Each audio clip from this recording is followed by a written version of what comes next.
Please like, share, and subscribe for our latest update. Thank you. Di sayang yung aking intercom ay Bluetooth headset pala, ito nasira. Yung pinakaano niya dito, yung sa type C niya, sa music at saka sa headphone, nasira, naputol, kaya ito pinutol ko na lang. Ngayon naman ituturo ko na lang sa inyo kung paano ito ma-repair. Anong gagawin natin itong solusyon. Ito kasi okay pa naman to, yung ano lang ang nasira, yung cord lang. Ito na muna, maghanap kayo ng charger tulad nito, kasi ito type C yan, type C po yan.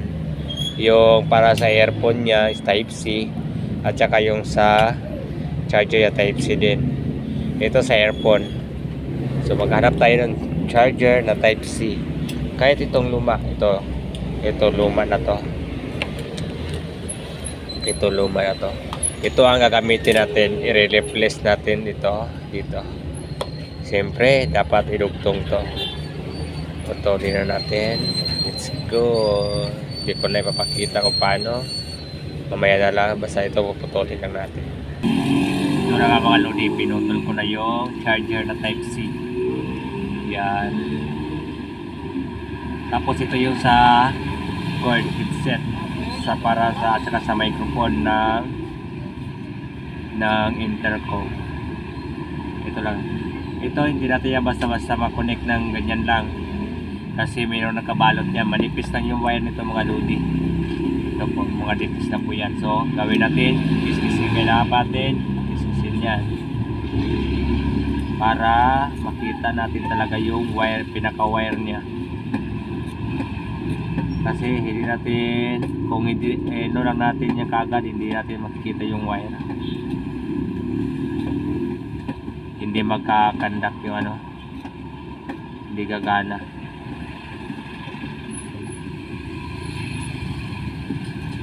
Ito lang, kasi yung mga wire kasi itong mga lodi is may nakabalot din yan, may nakabalot na mga maninipis.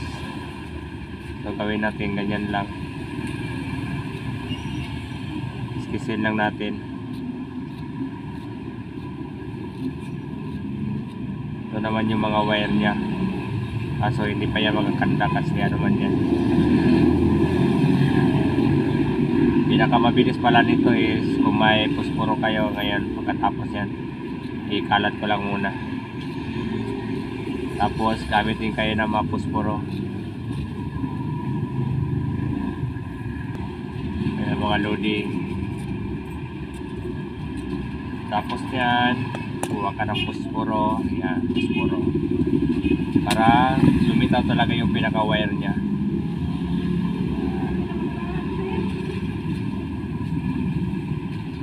Yan na yung pinaka wire nya mga lodi. Yan, ito na yung pinaka wire nya.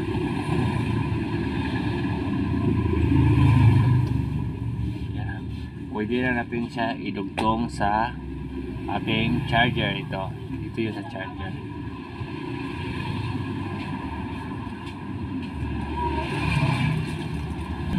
Yan ang mga lodi, tapos ko na sunugin. Yan. Ito naman, ito type C kasi kasya na. Actually inanuhan ko pa dito, binawasan ko kasi hindi siya magkasya dito sa ilalim. So ganyan. Ngayon naman sa pagdugtong dito yung problema. Ngayon pagdugtong dito, hanapin mo lang yung wire kung doon sa ginamit mo, siyempre tulad dito. Pero kahit hindi mo kabisado yung wire, pwede mo namang kahit magkapalit-palitan yan sila, kasi kung baliktad yung wire hindi magtunog yan.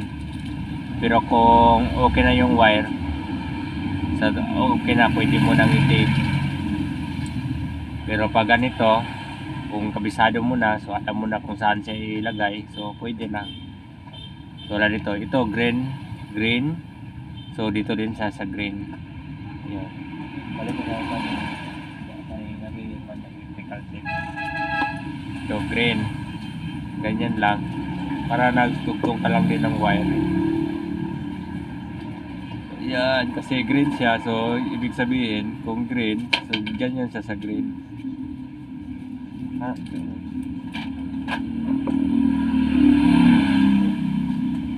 Tapos itong pula, dito rin sa pula. Ito yung pula. Yan. Ito na nga mga idol, yung pula sa pula.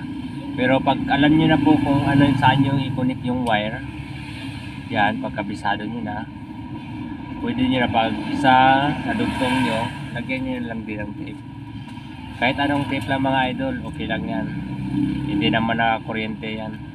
Pero mas maganda sana yung tape na yung parang papel na tape. Kasi mas madikit kasi yun. Yan. Ito red sa red.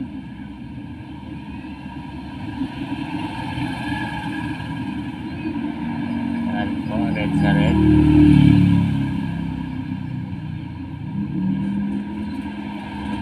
Net naman natin. Yan po ka idol, kasi pag kinabit nyo na kasi yan isa-isa, tapos dyan pa kayo mag-tape, mahirapan na kayo mag-tape nyan. Tapos ito black is a blue, black is a blue.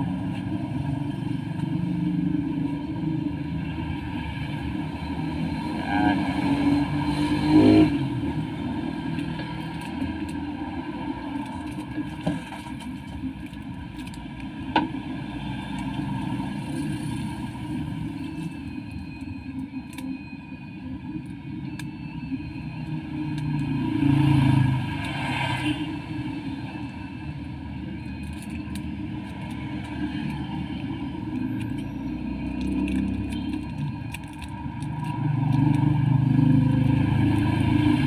Tapos ito sa walang kulay, ito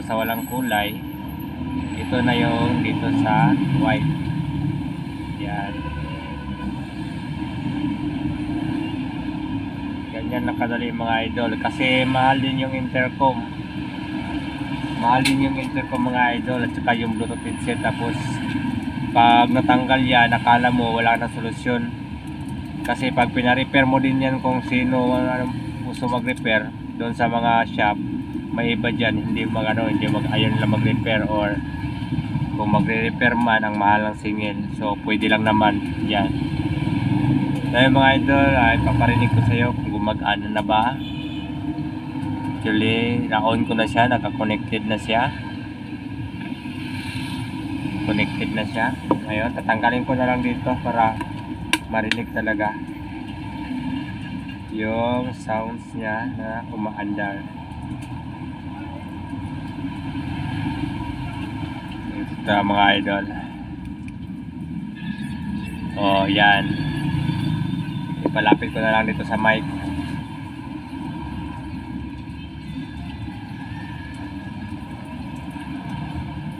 Ito kasi yung mic na ano ko.